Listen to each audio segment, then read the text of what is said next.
nè ống về thì hiện second sum thum vel an du to me hai mel ko phot te sele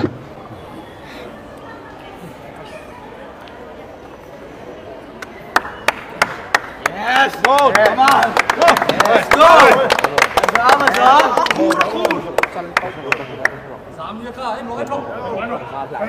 Chính không chịu đó tiếp tục luôn.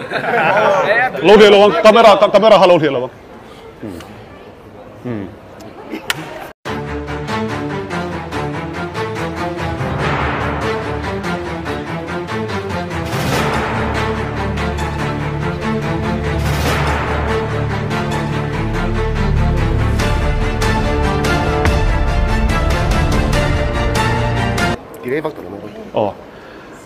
mình bùi tất cả mình lâu hết thì mua là